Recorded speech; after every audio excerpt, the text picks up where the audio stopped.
आज के शो में हम आपसे जुड़ी दो बड़ी बातों पर चर्चा करेंगे।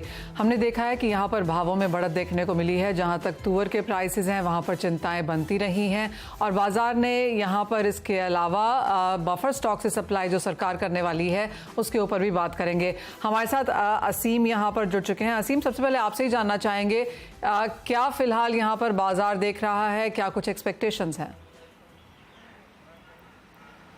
देखिए, सरकार तूर के दाल का दाम को काबू में करने के लिए काफ़ी कोशिशें कर रही है। तूर के दाल के दाम की अगर मैं बात करूं तो इस बार प्रोडक्शन 15% के आसपास कम रहा है और दाम लगातार बढ़ रहे हैं। और दाम दिल्ली और उसके आसपास की बात करूं तो अभी 160 रुपये किलो के हिसाब से दाल मिल रही है। तो सरकार लगातार कोशिश करेगी किसी तरह इसके दाम काबू में किए जाए। सबसे पहले सरकार ने स्टॉक लिमिट लगाई थी, ट्रेडर से कहा कि आप अपना स्टॉक को घोषित करें। उसके बावजूद भी दाम कम नहीं हुए। फिर जो आयातक है उनसे कहा कि आप दाल को अपना जो है 30 दिन से ज़्यादा मत रखिए। उसके बाद अब सरकार ने एक और कदम उठाया। सरकार अब बफर स्टॉक से दाल बेचने की तैयारी कर रही है। सरकार के पास करीबन 1.5 लाख टन तूर दाल का बफर स्टॉक है। अब सरकार इसको नेफेड और एनसीसीएफ के जरिए बेचने की तैयारी करेगी।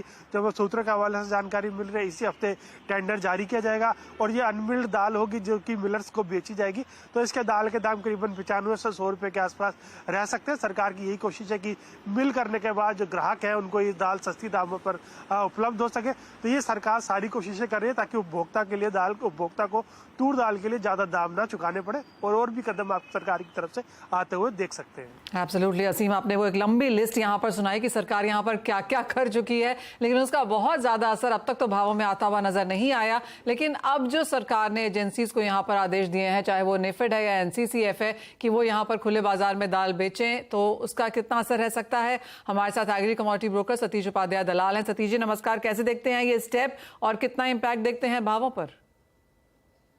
नमस्कार मनीषा जी। ये गवर्नमेंट का स्टेप गवर्नमेंट को इसलिए लेना पड़ा क्योंकि बहुत डिस्पैरिटी थी मिलिंग में। आज ऐसा हो रहा था कि दाल बिक रही थी 130-135 रुपए और तुअर मिल रही थी 100-105 में। तो वहां पे 5-7 रुपए 10 रुपए की डिस्पैरिटी थी। दाल होल्डिंग की वजह से बोलो या स्पेकुलेशन की वजह से बोलो, तुअर के दाम ऊंचे थे, दाल के एक्चुअल दाम चलते हैं जो कंज्यूमर बेस होता है उसके हिसाब से।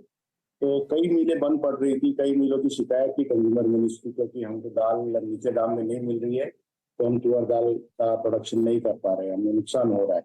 तो गवर्नमेंट ने ये स्टेप इसलिए लिया है कि ताकि मिलर्स को उनके दाम से दाल मिल सके और कंज्यूमर को बेनिफिट हो सके, ताकि दाम और नीचे आए तुअर दाल। सतीश जी, हमने यूजुअली देखा है कि जब भी सरकार यहाँ पर तुअर दाल में या किसी चीज में भी कोई ऐसा स्टेप लेके जाती है तो एक नीजर्क रिएक्शन जरूर देखने को मिलता है। लेकिन तुअर के केस में सारे के सारे स्टेप्स के बावजूद हमने सिर्फ भाव बढ़ते हुए ही देखे हैं। एज ऑफ नाउ सरकार के इस डायरेक्टिव के बाद कितना असर पड़ा है और आपको लगता है कि ये लंबे समय तक रहेगा? नहीं, अभी ये शायद अब तेजी रुक गई है। तुअर की बड़ी तेजी नहीं आएगी, 5-7 रुपए की तेजी आ सकती है।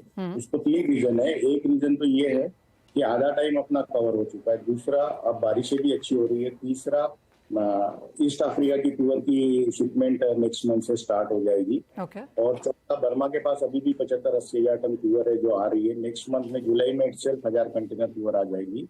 और तीसरी बात है कि दालों में उतनी डिमांड नहीं, उठाव नहीं आ रहा है। रिलेटिव पल्सेस की दालें सस्ती होने की वजह से राहर दाल की उतनी बिक्री नहीं है। तो सबको मिला के कंसोलिडेटेड मिला के यही लगता है कि अब यहाँ से कोई बहुत बड़ी तुअर में तेजी नहीं आ सकेगी। और क्या रेंज बनता हुआ देखते हैं फिर आप प्राइसेस का आगे जाके? ये अभी आज जैसा आज चेन्नई 95 रुपीज तुअर है, लेमन तुअर, और देसी में बोला 98,100 रुपए के दाम है। इसमें 4-5 रुपए किलो टूट सकते हैं। बाकी ज्यादा लंबी मंदी भी नहीं है और बड़ी तेजी भी नहीं है, क्योंकि इम्पोर्टर लोगों को 1 महीने में स्टॉक खाली करना पड़ रहा है, तो उसका एक प्रेशर रहता है। उस वजह से कई लोग इंपोर्ट भी करने में थोड़ा हिचकिचा रहे हैं, क्योंकि उनको 1 महीने में माल मिलता नहीं है। वो गवर्नमेंट से रिक्वेस्ट कर रहे हैं कि इसको 1 महीने की जगह इसको 90 दिन कीजिए। और ये गवर्नमेंट पे डिपेंड करता है कि गवर्नमेंट इसका लिमिट बढ़ाती है क्या, बढ़ाएगी तो और सुचारू रूप से और इम्पोर्ट आ पाएगा। तो यानी कि दालों के भाव, और जैसे आपने कहा कि बाकी दालों के भाव यहाँ पर मंदे हैं, तो वहां पर क्या हाल है? क्योंकि चना अभी यहाँ पर एमएसपी के आसपास या नीचे ही कारोबार करता हुआ नजर आया है। बुआई के इलाके अभी बहुत जल्दी है इसके ऊपर बारे में बात करना, लेकिन तुअर और उड़द का बुआई का इलाका बहुत पिछड़ा हुआ है। बाजार ऑफकोर्स ये जानता भी है कि 15 जुलाई 20 जुलाई के आसपास फिगर्स यहाँ पर सही होंगी। मूंग का बुआई का इलाका यहाँ पर काफी बड़ा है। कैसे देखते हैं आप इसका इम्पैक्ट भावों पर? वही, अभी थोड़ा इस बार बारिश लेट हो गई थी, जो मूंग का एकरेज बढ़ा है वो सिर्फ गुजरात में बढ़ा है, बिकॉज वहाँ पे Okay. साइक्लोन की वजह से बारिश है, मूंग का एकरेज बढ़ा जी। है। बाकी इन टोटलिटी में देखेंगे तो तुअर की बुआई अभी पूरी तरह स्टार्ट नहीं हुई है, जो आने वाले वीक से स्टार्ट होगी। अभी भी बारिशें चल रही है, मॉइस्चर मिल रहा है, तो नेक्स्ट वीक ऑनवर्ड बुआई चालू होगी और तुअर की अच्छी बुआई होगी। उसको एकदम नेचुरल रीजन है कि दाम बड़े ऊंचे हैं और किसान उस पर शिफ्ट होगा। उड़द की भी बुआई अच्छी होगी। तो ओवरऑल अभी एज ऑन डेट लग रहा है कि अभी सारा स्मूथ चल रहा है यहाँ से। अब ज्यादा बड़ी तेजी कोई चीज में नहीं दिख रही, उड़द में भी तेजी नहीं लग रही है। Fair point.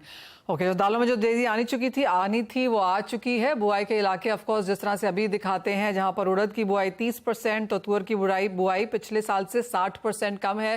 पर ये बहुत अर्ली डेज हैं, बारिशें ही लेट हुई हैं, तो क्लियरली बुआई भी लेट होगी और वो नंबर्स की क्लैरिटी जो है वो 15-20 जुलाई तक शायद हमें देखने को मिलेगी। बहुत शुक्रिया असीम आपका साथ जोड़ने के लिए, और सतीश जी आपका भी। लेकिन आगे बढ़ेंगे और बात अब यहाँ पर तेलों की कर लेते हैं, जहां पर सोयाबीन और पाम तेल जून के महीने में अच्छे खासे चढ़े हैं। एक्चुअली पाम तेल ने तो यहाँ पर आउट परफॉर्म किया है, 15% की बढ़त यहाँ पर देखने को मिली है। हमारे साथ अतुल चतुर्वेदी जी हैं। अतुल जी नमस्कार। सबसे पहले तो प्राइसेस कैसे देखते हैं आप, जून के इंडिया के इंपोर्ट्स कैसे देखते हैं और यहाँ से क्या डिमांड? देखिए, जून में हम लोगों का अंदाज है कि रफली अबाउट 12 लाख टन का इंपोर्ट होगा हिंदुस्तान में जी। और इसमें ऐसा हम लोगों का मानना है कि पाम का इंपोर्ट इस मर्तबा थोड़ा बढ़ेगा। और हम लोगों का आइडिया है कि रफली 7 लाख टन पाम आना चाहिए और बैलेंस 5 लाख टन में 2.5 लाख टन दोनों सोया एंड सन आना चाहिए। और आपने जो एक चीज पूछी ना कि पाम का भी इंपोर्ट बढ़ रहा है और दाम भी बढ़ रहे हैं, ये सारे सोयाबीन के इन्फ्लुएंस में बढ़ रहे हैं। सोयाबीन का दाम जो 900 950 की रेंज में आ गया था, वो आज CNF इंडिया 1050 की रेंज है और पाम जो है वो आज $900 CNF इंडिया है। तो चूंकि $150 का जो आर्बिट्राज है, इससे पाम की डेफिनेटली डिमांड बढ़ेगी और सोया की घटेगी, क्योंकि सोया अगर कॉम्पीट करता है सनफ्लावर से, सनफ्लावर आज भी $950 की रेंज में है। तो मैं समझता हूँ ग्रेजुअली सोया सनफ्लावर को मार्केट शेयर दे रहा है और पाम अपना मार्केट शेयर वापस ले रहा है, क्योंकि अब प्राइस डिफरेंस बिल्कुल वाजिब हो गया जो पहले हुआ करता था नॉर्मल कोर्स में। आप जैसे ये चार्ट पे देख सकते हैं, मई में 17% की गिरावट थी पाम में और जून में 15% का इजाफा देखने को मिला है। कोई फोरकास्ट जो आप जुलाई के लिए करना चाहेंगे अतुल जी? नहीं, मैं समझता हूँ सोयाबीन तेल जो है it is losing market share. तो सोयाबीन को बहुत ज्यादा बढ़ने की जगह नहीं है और अगर सोयाबीन नहीं बढ़ेगा तो मैं समझता हूँ और भी जो तेल है उनको भी बढ़ने की कोई बहुत ज्यादा जगह नहीं है। मार्केट्स रेंज बाउंड है विद स्लाइटली लोअर बायस।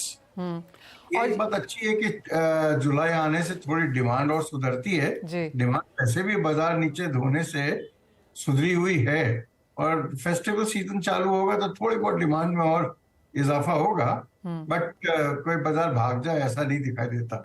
जो दो चीजें हम ट्रैक करते हैं, चीनी और तेल, वो दोनों ही सरकार को की नींद नहीं हराम कर रही है। दाल अलग बात है। आई थिंक सरकार की नींद जो हराम करेगी वो शायद प्याज और टमाटर करेंगे अतुल जी आगे जाके। आई नो आप उनको नहीं देखते हैं, लेकिन